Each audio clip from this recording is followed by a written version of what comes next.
Hello and welcome to the Dublin Arsenal podcast. I'm your host, Jonathan Giles, as always. On the show this week, we'll be reviewing our 2-2 draw in the 194th North London derby against our fiercest rivals, Tottenham Hotspur. Also on the show, we'll be reviewing our upcoming Carabao Cup third round fixture versus Brentford this coming Wednesday. Also looking ahead to our Premier League fixture away to Bournemouth live on Premier Sports 1 this coming Saturday. So sit back and enjoy the show.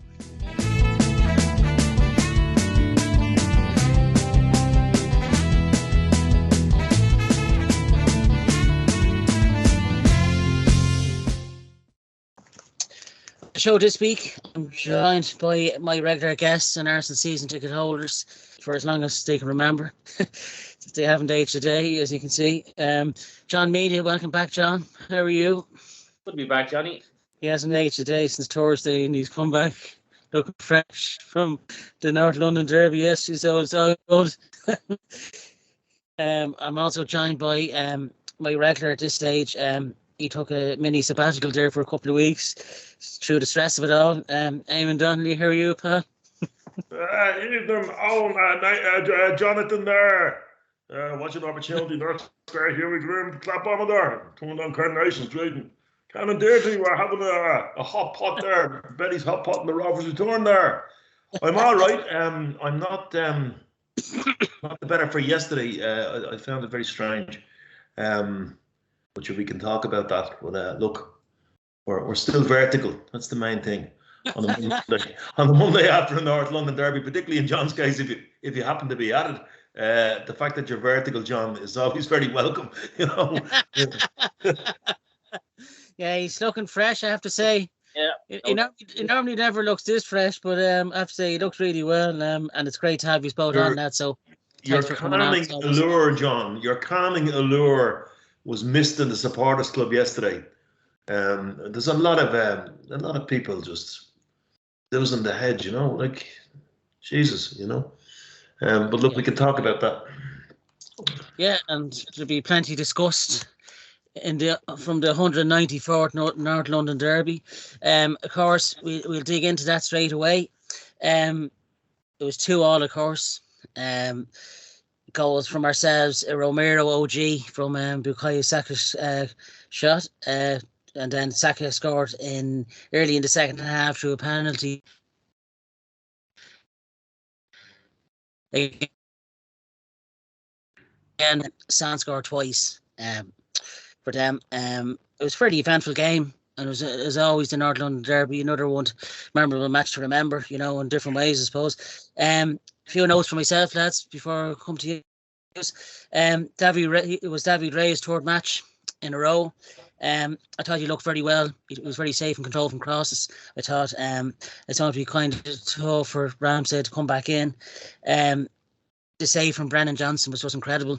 The way he got across the goal to claw it away. It reminded me a bit of David Seaman against Paul Pesky-Salado in that FA Cup game many years ago now. I think it was 2003. That was really just to get across. It was what a save. And then I thought for our opening goal, Bukayo Saka really exposed Udozi, the Spurs fullback. He gave him an awful time in the first half, I thought, and in the second as well. And I think his shot was possibly going in, but Romero stuck his leg out and made sure it was going in. It was hard, you know. It's hard to say from the TV. John would have had a better view, of course. But look, we took it and we went ahead with 1-0, and then we had a golden chance to make it 2-0 when Gabriel Jesus robbed Maddison. And I think with just a bit of a camera head from Jesus, Bertie is either side of the keeper, left or right, and it would have been 2. We just blazed it over. And I think if we went 2-0 up at that stage, we possibly would have went on to win the game. It would have changed the game. We would have seen a different Spurs come out, I think. In terms of Spurs then, getting the equaliser to make it 1-1.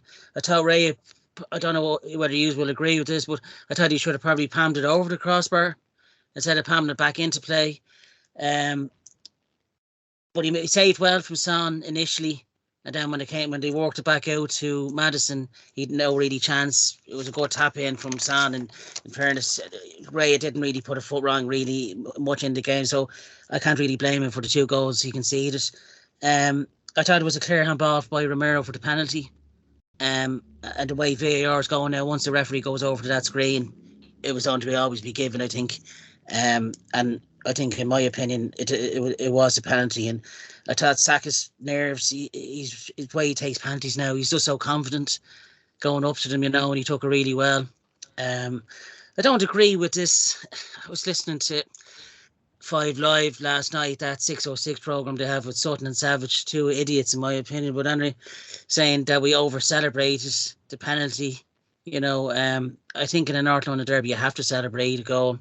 Just over-celebrating, you have to keep focused, and it's a North London derby and they're there to score goals and celebrate. But straight away then, really a minute after, Spurs got the equaliser, indecision by Jorginho. Who came on for Declan Rice. All he had to do was pass it to, I think Ben White was to the left, but in fairness, Maddison closed him down quickly, set up Son, and Son took his goal really well. If Rice was on the pitch, would he have made the same mistake? Who knows? But look, it's Jorginho. He hasn't done much wrong, I think, since he signed for us. So look, all players make mistakes, and you get on with it, you move on. I suppose just one more talking point really was Eddie Nketiah's tackle on the keeper. Probably lucky to stay on. Bad tackle. But I think I would have taken a point in the derby. I think overall we probably might have just edged to win it, but I'll take a point. Spurs are doing really well under Postecoglou. As Eamonn says before we came on, we're still unbeaten, so let's not panic. But I know a lot of the WhatsApp group we're on, Meltdown 100s on it. John, you were at the game yesterday. Another entertaining North London derby. From your viewpoint, and you had a much better viewpoint than myself and Eamonn from watching on the box, how did you see the game? I'm going to use one of Eamonn. That phrase and say very frustrating. Very frustrating. Obviously, it was disappointing to hear Trossard was missing. And then he pulled a surprise with playing Jesus out left. And I don't think that worked. With all due respect to Eddie, I think he's played all right this season. It was just one of these bad days. It just didn't work. And the frustrating part was me, he did try and switch it with Jesus into the middle. The passing from all the team wasn't great either throughout the team. It's like we're playing maybe a 7 out of 10 at the moment in the league. And even at 7 out of 10 with players missing, we probably should have won the match. I want to give a little bit of credit to Spurs. I hate saying that. I'll watch me melt out later. I swear to God I will. But they came to play football, and they were well organised, well drilled, and that's the first time I've actually seen them this season. And they're a different team without playing. They actually play. Maddison's been a real good find for them. He kept going back to receive the ball out of the goalkeeper, which they haven't had in a long, long time. And he was getting space. He was getting too much space. My take on the game is, you're right. I think if Jesus had taken that chance to 2-0 up, I think it would have given him a huge boost, a huge shot in the arm. But then we didn't take that. Spurs had some pressure. You mentioned the save from Ray, which was mind-blowing. I had a perfect view of it. An incredible save. But that was like a shot across the bows. That was a warning. Come on, get your foot in the ball. And we didn't. The goal was coming and it came. Sloppy defending from Saka, as you said, and Son beat 3 Arsenal players to the punch. 1-1 at half time. Frustrating. Early penalty. Jorginho's had it coming on for the injured Declan Rice, which was disappointing. We get the penalty, 2-1 up, and then Jorginho has a brain fart. There's no other explanation for it. All I'll say is the whole crowd after that goal went in sang his name.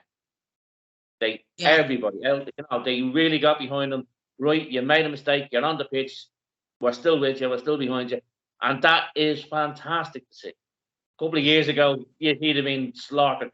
Yeah. Instead, the whole fan group got behind him and sang his name. And I don't think he was that bad afterwards. As I said, we continued to struggle with the passing. It was a bit of end-to-end stuff. A few heart and mouth moments towards the end. I think a 2-2 draw was probably fair over the course of the 90 minutes.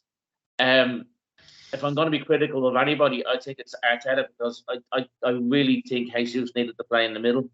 The Eddie and Jesus up front just didn't work for me. Yeah. And like I said, I'm trying to be as respectful as I can. I mean, Eddie, when he's good, he's good.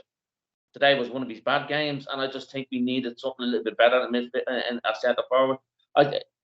And I think Jesus could have been played there even for 20 minutes. I know he hasn't got 90 minutes in his legs. I really understand that. But you could have given him 20, 25 minutes and then put Havertz up at the end. So, as I said, a frustrating game. We're missing a few players now with injury. We're not playing at 100%. It's a game we still probably should have won. And I'm looking forward to when this team actually finds that 10 out of 10 performance. Because we're not a million miles away. Definitely not a million miles away. And some of the things I've been on oils about, people losing their heads, it's done, we're done, this is rubbish, this is crap, we're back where we started. Come on, we'll grow up, isn't it? Yeah. Oh my God.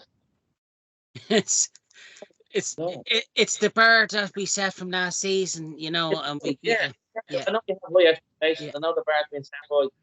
Come on, it's a North London derby. When has any of them ever been easy? Yeah, and especially now, Spurs look more of a team than they did in the last 2 or 3 years, don't they? They look more a unit. You got to give them a bit of credit. I think for the first time in a long time, they don't have a manager who's ego-driven, all about me, Mourinho and Conte, it's all about their ego, and they see things. They've got a manager who's about getting the team on the pitch. I hope he fails there to succeed somewhere else. That's basically it, because I think that's an I look at these interviews when he's done them for Celtic. But as I say, he's not the ego-driven maniac that Mourinho and Conte were. Yeah. So, like I said, it was a tough contest, hard going, North London derby, end-to-end stuff, 100 miles an hour. Finished 2-2, probably a fair result. There's more to come from this Arsenal team, especially when we have the likes of Trossard and Martinelli back. Yeah. So I'm not worried going forward. As I say, frustrating. Before we come on to yourself, Eamonn, just briefly, John, do you think Martinelli and Trossard were a big loss to us there yesterday? Do you think Martinelli could have changed the game? Different. They would have had, if they avoided them starting, Jesus would have played through the middle. So you would have, now whether we would have won the match or not, you don't know. Yeah. But the game would have been different. Yeah. So there's no point in saying. As I say, it's just something I really would have liked to see them switch and give Jesus at least 20 minutes up front. Yeah. And as when you look at the changes he was forced to make. Yeah. Ruiz came off, injured back, from what I understand. I hope it's just precautionary. Yeah. I'd say he took Vieira off because if he was going to put Jorginho on, he wanted a little bit more height, a bit more muscle, I guess. Yeah. And I thought Travis did all right when he came on. Yeah, I thought he done bad, yeah. Like it says, we're playing okay, we're just not firing on all cylinders. Yeah. I honestly think that. I really do think that. When you're seeing what we're capable of when we play PSV the other night. Yeah. And now PSV, you can turn around PSV aren't quite Premier League standard, but they can't play football that way. Yeah. Spurs can't play football. Yesterday, I thought they played as well as they're going to play. And it's a game we still could have won at 70%. So, Yeah. It was another tasty North London derby, yeah. Really tasty game. There were some tasty challenges, as you said about Eddie on the goalkeeper. I won't go. My heart was in my mouth when the referee went to his pocket, but yellow card was probably fair. Yeah. But it was a tasty game. It was played at a very high pace, very high tempo, and the atmosphere was cracking. It really was. Yeah, it was a cracking game. I know Eamonn, he's fresh from his 2-week break. He was in the River Bar, the official supporters club for Arsenal. What did you make of the game yourself, Eamonn? Strange. I'll tell you why it was strange, because the draw was a fair result, and it pains me as much as it pains John to say they deserved a point from the game, right? I take no pleasure in saying that whatsoever, but we should have won the game. So it's one of them games where a draw was a fair result for what both sides gave to it, but we should have won the game. And we should have won the game for two reasons. Gabriel Jesus, when he nicks the ball off Maddison, He had time to take a touch and pass it into the goal. He had that much time. He didn't need to swipe at it. Maddison was gone. Maddison's feet were stuck to the ground, right? And if you nick a ball off a fella who's not expecting it, he's out of the game. Yeah. And a pro would know that. So Jesus' time to just move it on another bit and pass it into the goal. Why he whacked at it, I don't know. I just don't know, right? That puts us 2-0 up, and that sinks them. I've no doubt that sinks them. We would have been able to control the game, I think, from that point. And I think not only that had an adverse effect on us, because we saw the winning of the game come and go, and then they got a bit of encouragement. Now, I have to say about Tottenham, the manager is noted for having his team switched on, full of energy. They were switched on for everything, quick throws, everything. And this mightn't be the worst point that we ever got in the world. It's certainly not as bad as drawing a home to Fulham.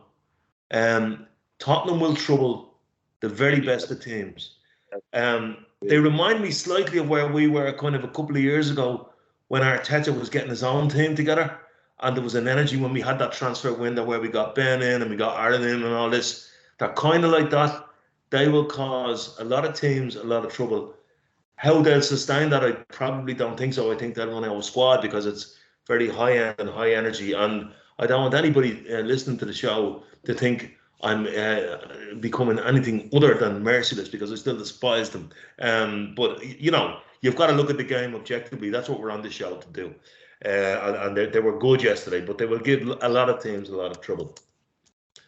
I think one of the questions you posed to Jonathan, you can see just how much Martinelli is missed, right? We take it for granted now that Martinelli's going to torture a fullback. Gabriel Jesus can't do that. He's not a wide player. So I think there had to be a choice between Eddie and Jesus for the centre forward spot. I'd have gone with Reece Nelson. I mean, Reece Nelson to me is the natural wide replacement for Martinelli, and he did well when he came on, Reece. In fact, he gave us extra legs at a time when we looked very leggy, So I'd have gone with Reece Nelson. I've been a big critic of his. I think his attitude in the past has been a bit lazy, but he's really knuckled down and he looks like a player again, And if he's good enough to come on with a half an hour to go, he's good enough to start, So I'd have gone with that as a selection. In terms of why we should have won the game, because we put ourselves in the position to win the game, right? The first goal, I'm not sure whether it was going in, but I think one of our onside players would have made a connection with it anyway. It certainly looked that way. I think Eddie and Jesus were kind of coming in around an arc. But Spurs were clever. They didn't stack up on Saka the way everybody else does. They trusted their fullback to try and cope with him most of the time. And what that enabled them to do was to get Odegaard into spaces he didn't want to be in. Yeah. So Odegaard didn't occupy the type of spaces that Odegaard's been, Odegaard's a painter. He gets into them little kind of Johnny paints pictures and he does all that. He didn't. He only had 19 touches of the ball or something yesterday in spaces that weren't really the spaces he wants to be in. So, and you see, if you double up on Saka, you create a channel for Odegaard to move into them spaces. And Tottenham didn't do that. And that's bravery by their manager, by the way. Yeah. Now, Saka tortured them, but fortune favoured the brave on this occasion because they nullified Odegaard without having to do a man marking job on him. They just put him into spaces where he wasn't as effective. Looking at the goal, it was a comedy of errors. I mean, to my mind, I don't know how you felt in the stadium, John. For about 5 minutes before that, it was coming. Oh, right? Definitely. It was coming. It was coming. Right. But I think it was. To my mind, and when you're watching a game on TV, particularly if we're sitting down in the bar together, you can you're fearing the worst. But to my mind, this was coming. And the minute it went in, I said to the lad beside me, that was coming. I thought what happened with Ray, I don't think he could have palmed it over the bar, Jonathan. I'll tell you why. I think he got lost.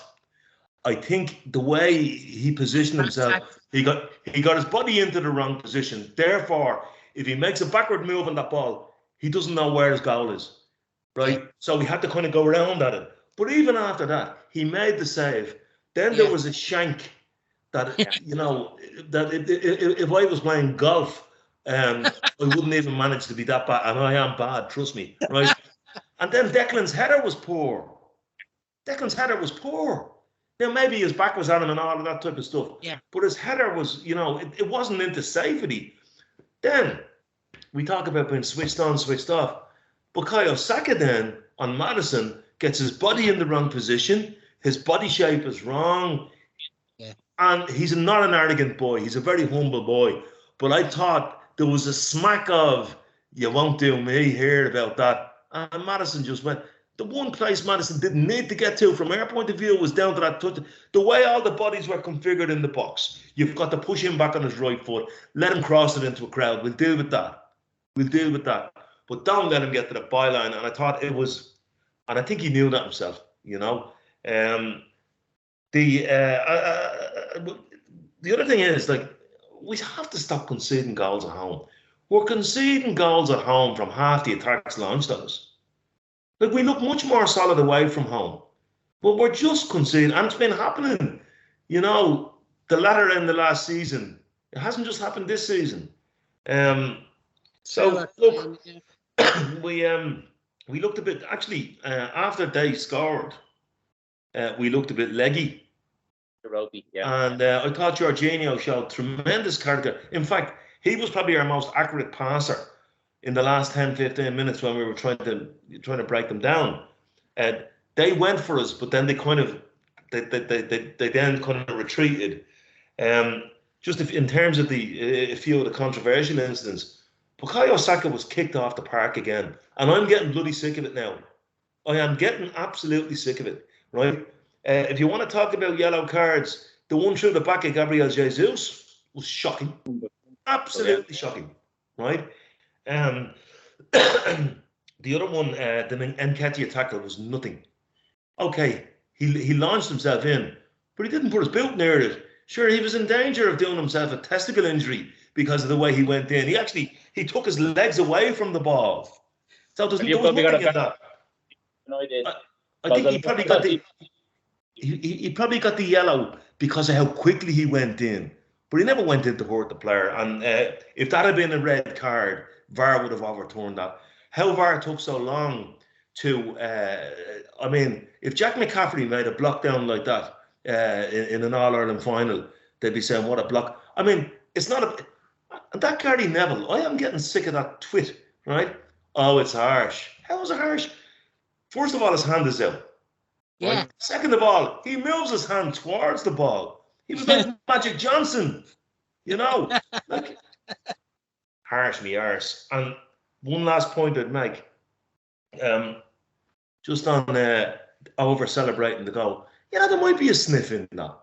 And you say if Rice was on the pitch, he probably wouldn't have done that. He's a different type of player, Jorginho. But I guarantee you, if Jorginho was on the pitch 99 times out of 100, he wouldn't do it either.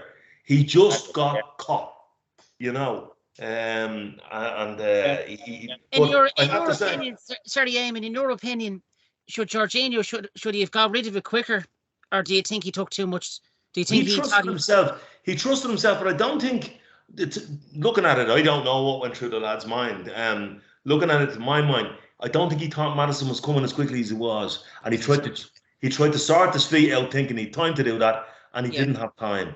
You know, I think if he'd have known Maddison was coming as quick as he was, he probably would have just moved it sideways. You know, he's a very good player, Jorginho. He is, you know, that's once or twice a career he'll do that. You know, and it just happened to be the wrong day. But the last point I want to make is about the and you know what John was saying about and rightly so. We're a 7 out of 10. We saw what we could do against PSV, but they're not Premier League standard, but they're Fulham standard, and we still managed to cough up 2 goals against Fulham that we didn't cough up against PSV. Yeah. But the last point I wanted to make is about the over celebration.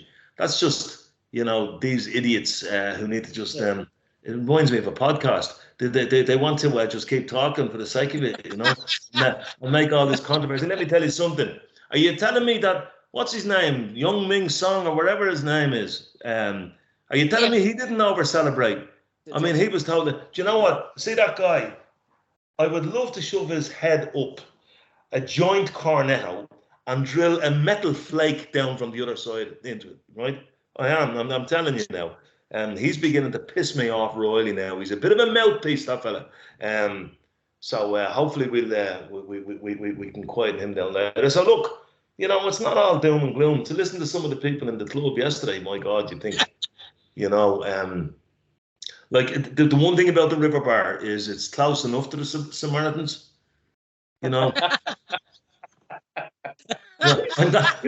I think the Samaritans need to get on the board Planala and apply for planning permission for an extension, I'd just like to ask you as well. I was talking to John about this on Thursday as well.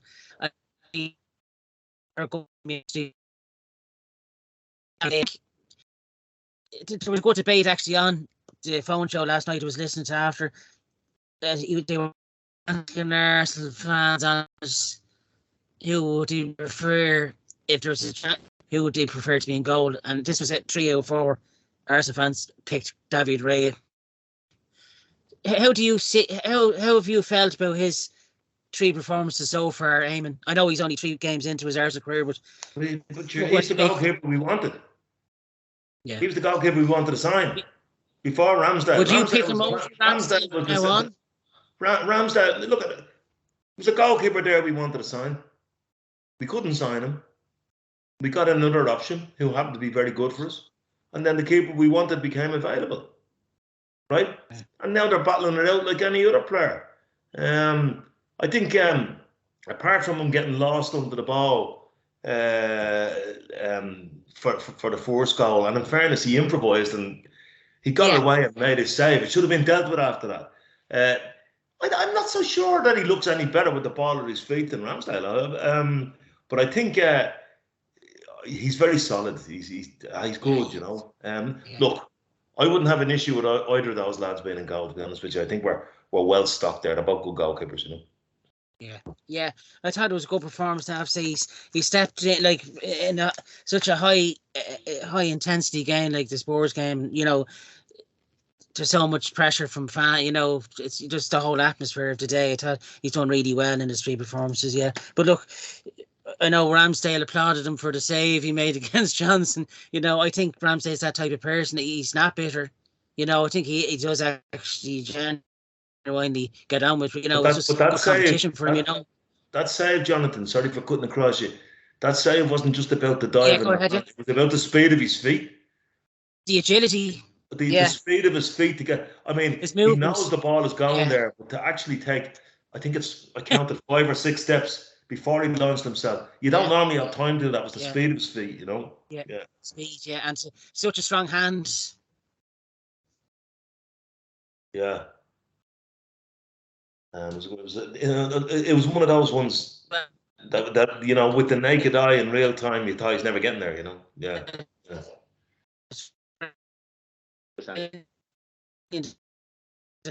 That was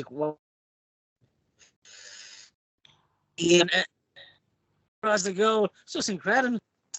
Who stood out for you, John, as your man of the match yesterday? For Arsenal? Wow. Of course. I was going to say, a very, very difficult game to get a hold of. The 2 centre-halves worked their socks off. I was impressed with Saliba. I thought Saliba had a good game. I don't think there was anyone who was poor. But it's just, we're just, as I said, frustrating. I'd go with Saliba because I thought he played really well. He defended really well. He got back and he didn't. Anyone who tried to take him on, he gobbled them up. He put them in that place. So I'll go with Saliba. I say the only thing I didn't think worked was Eddie up front, and that can happen. Other than that, everyone else was 7 out of 10. It's just, just one of them games. Yeah, we were missing a lot of key players. Yes, 7.5, close to an 8. Yeah. And that's in most games he plays, isn't it? It's very rare that he ever puts in a bad performance. Yeah. Yeah, and to pick a defender shows how tough the game was. You know, when you said pick a defender. Eamon, who stood out for you yourself? Well, I could have gone. I could go with Saliba. Yeah, he was. He made a couple of errors and showed how quick his recovery is. You know, and he's very brave on the ball. But I actually thought our best player yesterday, because of the type of game it was Zinchenko, because Odegaard wasn't functioning. Yeah. So we were a bit light in there, and he Yeah. he came into spaces to try. He was always trying to get into spaces to make things happen for us. And anything good that we did generally began with him. So I'd give it to Zinchenko. Good ship. Yeah, it was a tough one yesterday. I think I'd probably give mine to David Ray, just for that save, because it was so important as well. I think that would have made it 1-1. What was it at the time? I think if Brennan had scored. Brennan chance, yeah. I thought he made that save alone, and I think he made other good saves as well from Son. So, Jonathan, you're two timing Aaron Ramsdale now after all of the gushing praise. actually, yeah. Sorry, Aaron. You got so many man of the matches for me last season. I turned like that. I'm easily swayed. I can see a letter going in the post. Dear Aaron, it's not you, it's me. Signed, Jonathan.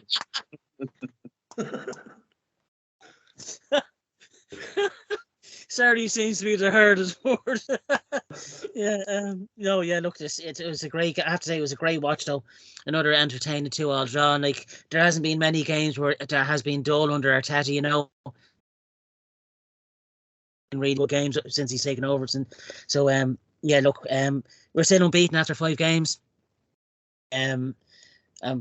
We're only 4 points worse off than last season. We won our first 5, I think, last season. So look at the way I think these first were behind City. So that game in 2 weeks' time is going to be another tasty game, I think. So yeah, it's a long way to go. But so far so good. In terms of, I suppose that before we move on to the Brentford one, the injuries, Trossard, Rice, and Martinelli. It's not going to be too long out. Would you worry, John, if they're out? Well, they're out for a long time. Obviously, affect us. I'm hoping it's nothing too serious. I've no idea what's wrong with Trossard. I'm hoping it's just maybe a sniffle, a bit of the. I have no idea what's wrong. John, that's a lower hamstring injury. That's okay. So if it was an upper hamstring injury, it's a lot longer. That's a lower hamstring injury, yeah. But as Eamonn said earlier, the left wing, I think we're covered for the left wing. As he said, Eamonn would have gone for Nelson. I'd have gone for Smith Rowe. Before a couple of seasons ago, we were pointing Smith Rowe on Martinelli. Yeah. So we have options on the left. So to me, that doesn't really affect me at all. Royce, because Partey is out, Royce would be a bigger miss for me. So he won't be playing against Brentford in the League Cup. I'm hoping, a nice massage, a couple of hot baths, and a couple of salted in would be grand for Saturday. The magic sponge. Yeah. How about yourself, Eamon? Do you think? I think we have the squad, though, haven't we, to cover for them injuries? We've got a better squad, and we don't have the squad to cover for Declan Rice when Thomas is not around. So like, I don't like the sound of that. He felt uncomfortable in his back. I mean, that happened. That happened to Saliba last year, and Jesus, he missed 3 months. And we really can't afford that. Hopefully, though, Declan is one of these guys that doesn't have an injury record. So you'd hope that it was just one of those things that it was a pinched nerve or something like that you could kind of manipulate. The Trossard injury, I am reliably informed, is in his lower hamstring, which is the easy one to fix. And Martinelli, we don't know about him, but you see, we have options, John. You're right. Smith Rowe would have been an equal shout to my mind with Reece Nelson. It's just that Reece has been getting more minutes, but neither of them torture. They're different type of players. They don't torture fullbacks the way Martinelli does. Totally agree. Yeah.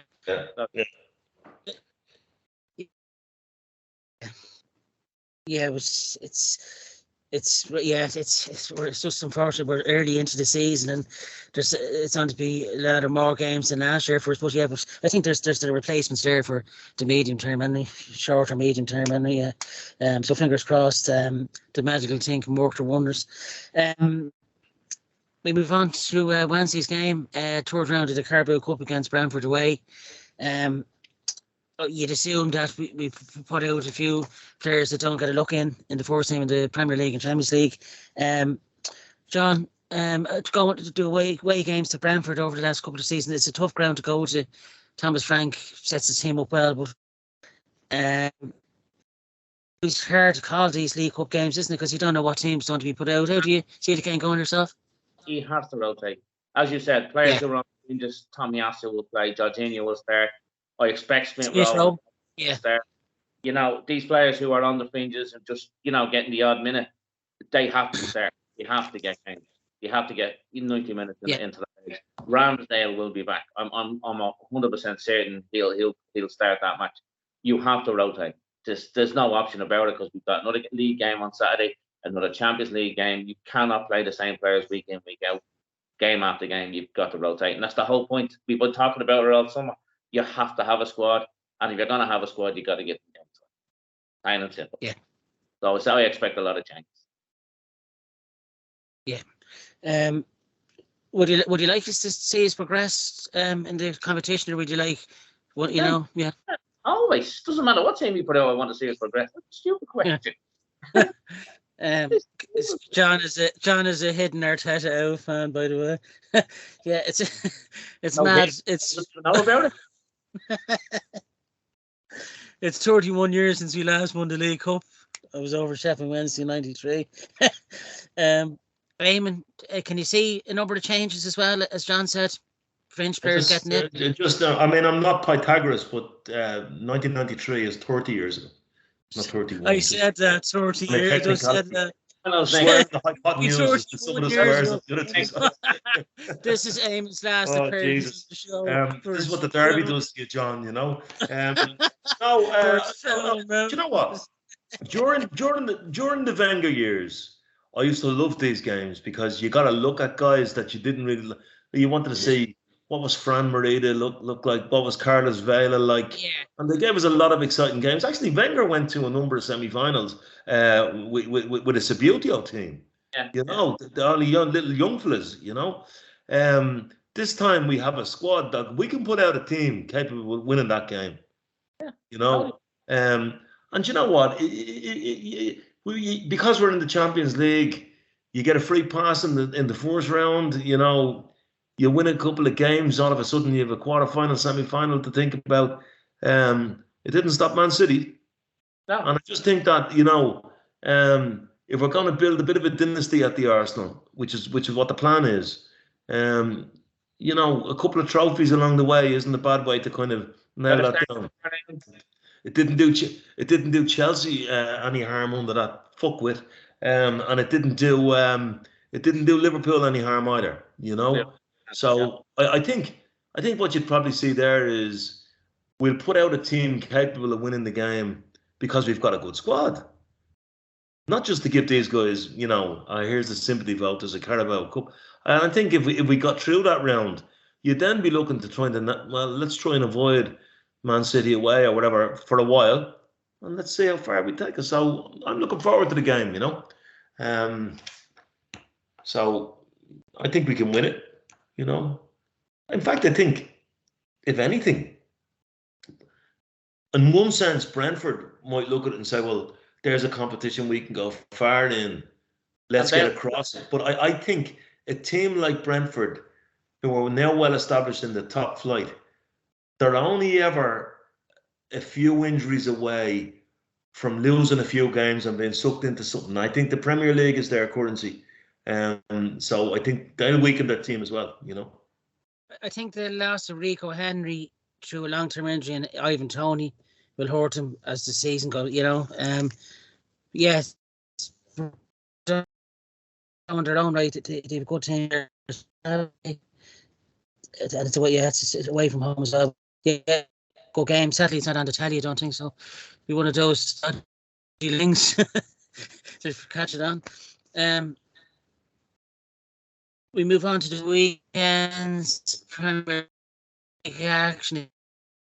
And actually, Brentford are under the Spaniard Antonio Iraola, who took over from Gurney O'Neill. They've only 3 draws. They're still awaiting their first win of the season, but this game will be remembered for 2 moments for ourselves from last year. Saliba's wonder goal back in August, and of course Reece Nelson's screamer that won the game for us at the Emirates to win a 3-2. They impressed me actually. I watched the highlights against Brentford yesterday, or Brighton, sorry, they were playing away, and they took the lead through Solanke and Justin Cliver. It's been a good signing for them as well. I think these will be tough. Bournemouth, you have to take every team on its merit, as John said on Thursday. You have to go into every game respecting the opposition. They really pressed Brighton really hard. I know Brighton played on Thursday, but they did push them a lot. Only for Matoma came on, he changed the game, and that's what won it for Brighton. But up to 1-1, they were pushing them, and Brighton are a good team in their own right, and they're up to near the top for good reason. I'll go to you, Eamonn. How do you see this one as the fatality? Well, first of all, I'm more comfortable with the way we're playing away from home. Yeah, he said that. Yeah, we're not conceding many. Yeah. I don't want to kind of be some curmudgeon. I think we're more careful and more at it at the moment away from home. Second of all, I watched Bournemouth against Chelsea, and I tell you what, they were a good watch. They're good on the counter attack, Yeah. But Chelsea could have scored a hatful as well. They give you a chance, Bournemouth, And I just look. I think we can handle them. Their centre forward is very tall. Solanke. He's so lanky. There you go. What a banger. But I tell you, that there's chances. There's chances in them, but I just think the way we've been approaching our away games, we look more compact, and maybe we're not as exciting as we maybe were last season away from home, and we're not going for the Brighton and Hove Albion where we had them for 4, But against Everton, we controlled every part of that game the way we wanted to, and against Palace until the Tommy Essa sending off. So I think we have a very pragmatic approach away from home. And sometimes, John, when you're only at 7 out of 10, pragmatism isn't the worst thing. Totally agree with you. So I think we can win the game 1 or 2-0. Yeah, it's a very good team, and Bournemouth is in their own right. John, how do you see the game going yourself? Yeah, I totally agree with Eamonn. Away from home, we seem to be. We're going to control the ball. We're going to manage this game. Be patient and take the chances when it comes to us. I think at home, the onus seems to be on us to take the game to the opposition, and we are leaving ourselves open to the counter a little bit more. I expect a very similar game to the first hour against Palace and away to Everton. We're going to be patient. We're going to keep the ball. We're going to bore them to death by 1,000 passes, and I expect us to win it. Again, I never expect an easy game. I'm just not that way. But I totally agree with him. The mindset seems completely different away from home, as in we keep the ball, you can't hurt us. We'll break this down sooner or later. And I think that's just the way it's going to be. So I'm expecting us to win. Touch wood. So. Like last year, we went charging after them. I don't think we'll do that this time. I think he's learned something, and he's saying, why are we charging after them? Let's conserve our energy. Let's let them charge after us and take shadows. We manage the ball, we keep the ball, we'll score, and then we'll get the ball back and we'll manage the game after that. So I think it's going to be exactly one of them games. We're going to bore them to death. John, will you be in Riverbar on Saturday? Probably Paul. Okay. Well, I'm going to get the old 140 from Fingers in. Yeah, I'm going to make an appearance. Yeah. Yeah, I'd be in as well, lads. This should be a good game. I didn't think it was going to be on the telly. I think it was only confirmed the last day or two to be on Premier Sports. I recommend that we meet in the River Bar at about 10 to 3, and we'll see in the Woolshed at 15:15. I don't think there's any hassle there. Shouldn't be any hassle. No, I think we're okay. We'll be in. Actually, we'll be around in the Samaritans by a quarter. A small bit of a shout out to the River Bar yesterday. They looked after us and they were good in at it. You know, in fairness, they were great yesterday. So staff are great. You know. Fair play.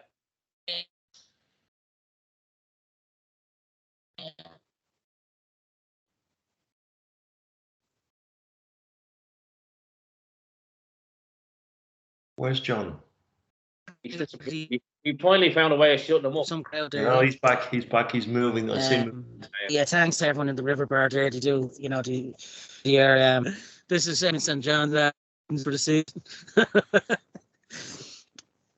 The Arsenal women's team, the Women's Super League is back on Sunday to Liverpool. Are you looking for the women's team back? Well, wish them well, though. They were knocked out with Europe, unfortunately. But that might do them the world of good when it comes to the league. Injuries killed them last year, but they did well to qualify for the Champions League. But now they're out of it. But they've added some big players. Russo is going to be a huge signing for them up front. So, highly optimistic. Get ahead of Chelsea and actually win that league for the first time in a few years. So, fingers crossed. Best of luck. Yeah, it'd be nice. Are you looking forward to the start for yourself, Eamonn? They've gone really competitive, haven't they? It has got really competitive, but I kind of I'm at the stage where I'm just gathering myself after my holidays. I'm in a kind of a tailspin. So, but I need to get back on that. I have to say I really enjoyed watching it last season. It was really good, really enjoyed watching it, and enjoyed watching our few players that played for England as well in the World Cup. It was great, Yeah. Although I thought Spain were unbelievable. Yeah. The way they moved the ball around, it was unbelievable. It's really grown the women's game, hasn't it? In the last few years, it's been great. Yeah. Well deserved too. I have to say it was great to see the Aviva Stadium full for the Irish women's team there as well at the weekend. It's great to see, the fans coming out to support them. So long may it continue, and long may the women's game grow as well. Katie McCabe as well, another super performance from her. Anything else you'd like mentioned, lads, in terms of the supporters club or anything? Yeah. Any Arsenal fan of a certain vintage. So Easton's have announced that on the 18th of October, the great man is questions and answers on Off the Ball Style. 30 quid gets you in, and you get a signed copy of Liam's book for that, and you get an audience with Liam and his Off the Ball team. So anybody who remembers Liam Brady playing for Arsenal should and lives in Dublin should really get along to that, Would you like to say anything about that, Liam? No, it's just that the audience are not the brightest bulbs in the box there, Jonathan, because it takes 3 of us to explain the game to them. My audience, I just think, I'll front up, which is all, right? To my mind, 1, Dennis Bergkamp, 2, Thierry Henry, 3, Liam Brady, and then you can all go off and argue about the rest. That's the way I see it.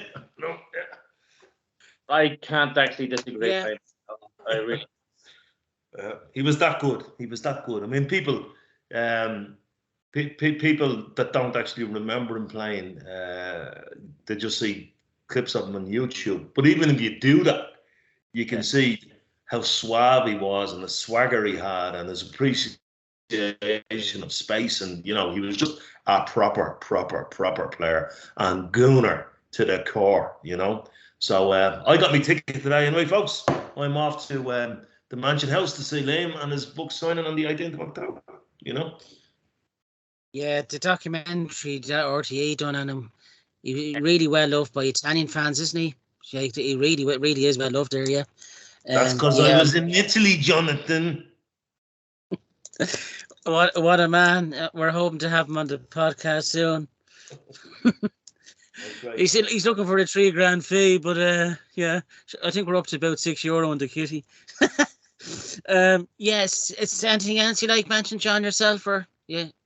No. We'll talk about the ladies' team. Obviously, the Irish national team played at the Aviva at the weekend.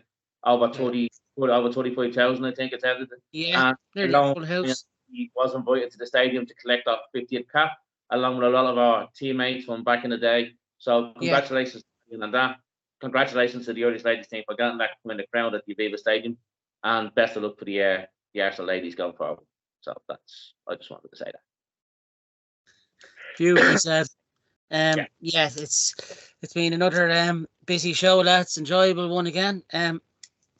As always, you can catch our show on the Dublin Arsenal YouTube channel. Thanks to Martin Stumble. Also, just before, just want to shout out to Carl Ozzy Osborne. Hope you're keeping well, mate, and listening to us. Hope to have you back on again. Team on Saturday, yeah, he's in good form now. Yeah, good to hear. I hope he comes back on because he was a good pundit to us last year.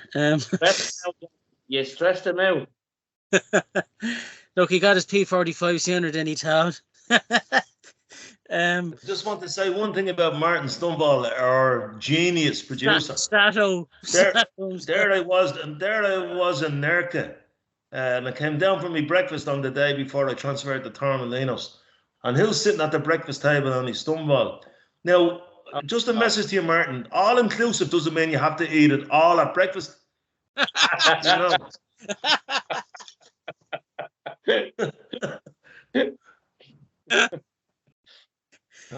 You have to keep up that. Look, it's stressful. Yeah, we get the band back together on Saturday for the 3:00 game, and we'll have an old chat there. When to get there for the start, but I'll definitely be there for the end. It's all complicating. Yeah, you can catch our show on the Dublin Arsenal YouTube channel, Spotify, Twitter, Instagram, TikTok, and Facebook. Check out our sister show, Beyond the Last Man. Martin Stumble will get an episode up sooner or later. Check out our sponsor, Balance Sports Direct. Thanks very much, lads, for sponsoring us. Check out our friends at justarsenal.com and the River Bar in Dublin City Centre, where you can catch the Madhouse on match days. Thanks to John Meady and Eamonn Donny for coming on tonight. Cheers. Really good show. The show should be up later on tonight or tomorrow, and next week we'll be reviewing the Bournemouth game. So until then, thanks for listening and thanks for watching. Like, subscribe, comment, and sit back and enjoy the show. Thanks, guys. Pleasure as always. See you all soon. Bye.